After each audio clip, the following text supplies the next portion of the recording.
Good morning, good afternoon, and good evening to all of you. Let me start also thanking the opportunity to present this topic to you. And today I will discuss the progress of the Measurement Uncertainty and Traceability Working Group on developing guidance on using in-house validation data for the evaluation of the measurement uncertainty. So this is a current project, and I will would like to describe the progress so far. So first I will discuss the different approaches that can be used to evaluate measurement uncertainty, and then I will attract our attention to how to use in-house validation data for this uncertainty evaluation, mentioning which components should be considered. Then I will list some available guidance on how to use in-house validation data for measurement uncertainty evaluation, and then I will discuss why there is a need for additional guidance in this area, and then I will attract your attention to some parts of the guide that's currently under development, and then I will close with some final remarks. So typically we can use three different strategies. We have three different approaches for the evaluation of measurement uncertainty. The first one in the list is the bottom-up approach, also known as modeling approach or sub-analytical approach, as you wish. And this approach involves isolating the uncertainty components as much as we can, developing models to quantify the different components, and then combining the uncertainty components, taking into account the impact of that components on the final result. So this approach is very useful if you want to improve the performance of your measurement, but is rather demanding if the measurement method is complex. So people prefer to get more pragmatic, to use the so-called top-down approaches for the evaluation of measurement uncertainty. And these top-down approaches can be divided in two types, based on in-house validation data and based on interlaboratory data. So the last one from the list there is the one based on interlaboratory data. It's an approach that quantifies most uncertainty components, taking the reproducibility standard deviation. So the standard deviation of results from different labs. But this approach has a big disadvantage. You need interlaboratory data to follow this strategy. So labs and more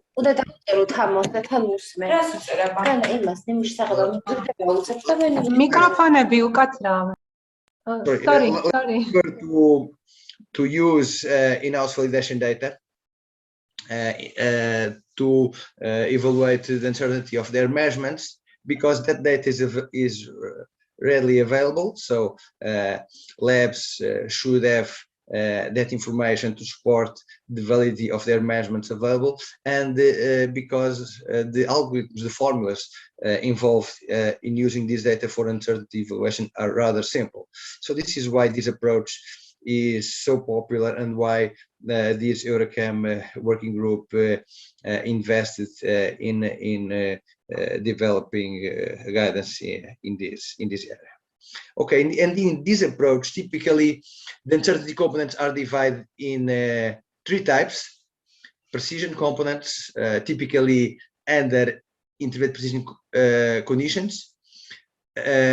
So we collect or we assess random effects observed in different days, and then we have a trueness component for all systematic effects that are kept constant during tests performed in different days, and occasionally we need to have additional uncertainty components. A good example is the sampling uncertainty, because in many cases sampling uncertainty is not directly assessed in precision and trueness tests performed in-house.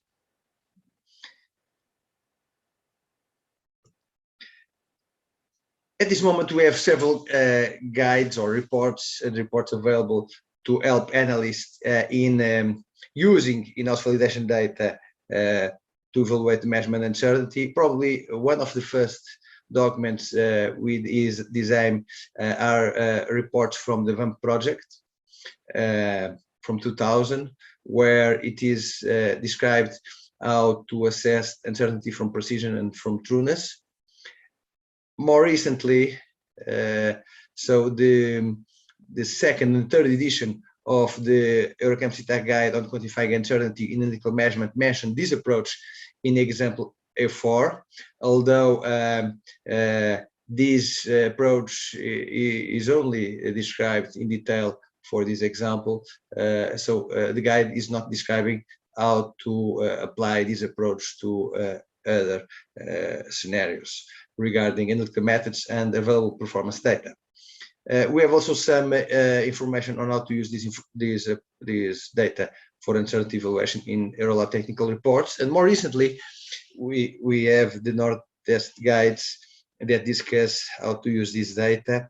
And Nordtest guide is different from the other ones regarding the approach that is suggested on how to handle systematic effects, how to calculate the bias or the trueness uncertainty component. Okay, but why do we need guidance or new guidance in this area now? We need because analysts still need some help in how to handle the variation of measurement uncertainty with the concentration. So for analytical methods applicable to a rather wide interval of concentrations or of the studied quantity, that can be mass fraction.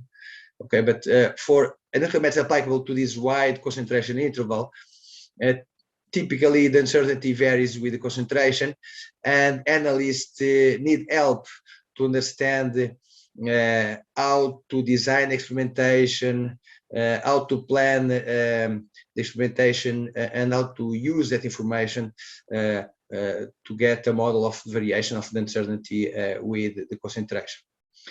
There is also some need on how to handle replicate analysis. So most analyses are performed, or most samples are analyzed from single analysis, but occasionally you do replicate analysis. Typically from every 10 or 20 sample, you do at least duplicate analysis to check precision.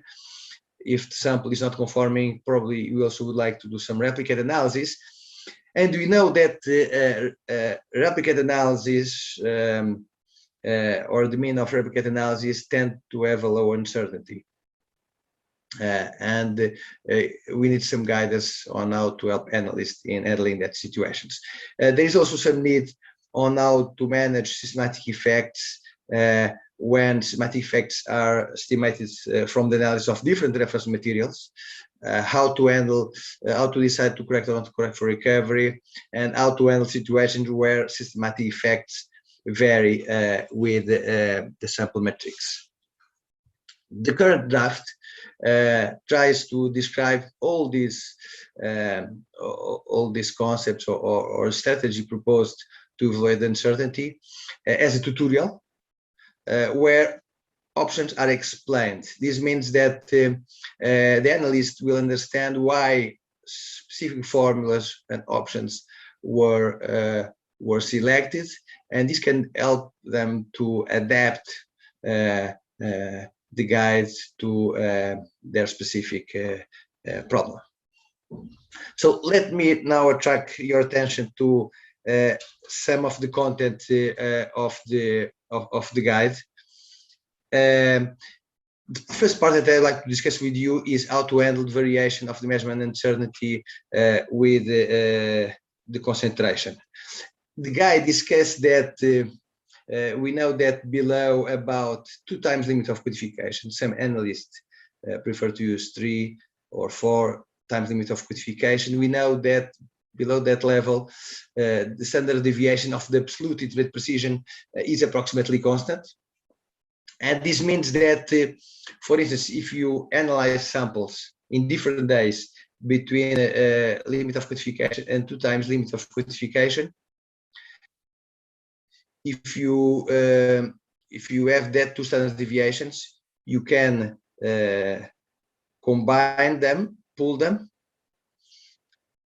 and get a single precision standard deviation that will describe the precision within this narrow interval. This interval is narrow, but very important and very challenging to manage. And we know that about 2 times limit of quantification, the precision starts to become constant in a relative way. So the relative precision standard deviation starts to become approximately constant, and in that the best option will be to collect the relative precision standard deviations from different samples and to pull them to get a single value that will describe a specific interval. You can, at this stage, you can decide to divide the analytical interval in a interval below 2 LOQ and above 2 LOQ, just 2 intervals, or you can even divide the second interval in 2 additional intervals to make a better modeling of the precision above 2 times the limit of quantification. So the guide tells you, suggests how to model precision with concentration if we have few resources or few data, or if you have more data on how precision varies with the concentration. And this can be useful when analysts start from an initial validation where only few concentration levels were studied, and gets more information as the numerical method is being used, improving the uncertainty evaluation. The guide also discuss how to handle the precision from replicate analysis. Like I said, most analyses on samples are performed only one time, so samples are analyzed only one time, single analysis. Occasionally, we have these replicate analyses producing mean values. And the mean values can be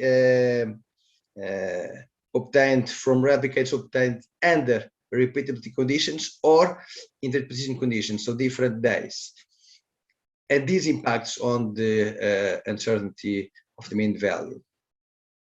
Okay, but typically during the validation stage, method validation stage, we quantify the precision standard deviation and the repeatability standard deviation, and then we will use that to model the precision from replicated analysis. So imagine, so if we do duplicate analysis under repeatability conditions, so you have replicate result x1 and x2, first you have to assess if they agree with each other by taking the absolute value of their difference, checking if it is smaller than 2.8 times the repeatability standard deviation. So this is the repeatability limit. Okay, and if this condition is valid, so we can report the mean value and check what is the uncertainty of the mean value. The guide discusses how to quantify the uncertainty from the precision component. The precision component that must be combined with the Turner's component and occasionally with additional uncertainty components. So okay, this is one of the uncertainty components. And the guide discusses that if you do a single analysis, the uncertainty from precision, so precision standard uncertainty will be directly the precision standard deviation. If you do replicates on different days, the precision will be square root of n lower. And if you do replicates in the same day under repeatability conditions, the formula is this one. where you need the precision component and the repeatability component to know what is the uncertainty from precision from replicates obtained under repeatability conditions. So let me illustrate how this works. So in this picture, we have an example where the intermediate precision standard deviation is 3 times larger than the repeatability standard deviation. Okay, and then we have a graph where you have different number of replicates in the same day, different days, and here in this axis we have the ratio between the standard uncertainty of precision component from the mean value divided by the standard uncertainty of precision from a single measurement. And you can see here that if you do replicates in the same day, imagine if you do 10 replicates in the same day, your precision component will get only 5% better.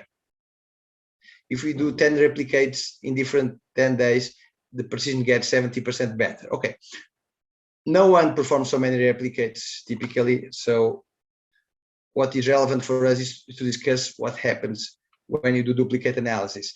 And the formulas that I just presented to you tell us that if you do duplicate analysis, if you do in the same day, precision gets 3% better, but if you do in 2 different days, it gets about 30% better. And this formula can be very useful if you want to improve, reduce the measurement uncertainty, and if the precision component is a major uncertainty component. The guide also discusses how to handle systematic effects, describes how to handle that situations. So it discusses what to do when you have several reference materials to assess trueness. The guide suggests assessing the systematic effects by calculating the analytic recovery, the ratio between the measured concentration divided by the reference concentration. And the recovery is very fit to assess or to manage systematic effects if systematic effects are proportional with the concentration. That happens in many cases. And the guide presents you this equation that can be used to calculate the mean recovery uncertainty if several reference material are used to assess systematic effects. So here, this formula is applicable if reference materials are certified reference materials, samples from proficiency tests, and spiked samples without native analyte. And here we have a square root divided by the number of reference materials. And here we have the square of the mean recovery estimated for this reference material. Same term there, number of analysis of the reference material. This is the precision standard deviation or the precision variance for recovery that we can get from precision models. And here we have the square of the relative standard uncertainty for the reference value. So how it works, let me give you an example. Imagine that we assess trueness from analysis of 2 reference materials, one 3 times, another one. A proficiency test sample 2 times, spiked sample 11 times, and another spiked sample 3 times. So we just need to, for each of these types of reference materials, calculate these terms. This term can be calculated even if you have only one single analysis. And then we combine them in this formula to get the standard uncertainty of the mean recovery. And we need that to combine with the precision component and to also, before that, to decide if we should correct or not correct results for recovery. So let me close with some final remarks. The first final remark is saying that, so yes, we need additional guidance on how to use in-house validation data for measurement and uncertainty evaluation. And the pragmatism and the simplification associated with these top-down uncertainty evaluations can be challenging, because making it simple without making it, I would say, without under-evaluating or over-evaluating the uncertainty can be rather challenging. So thank you very much for your time, for your attention.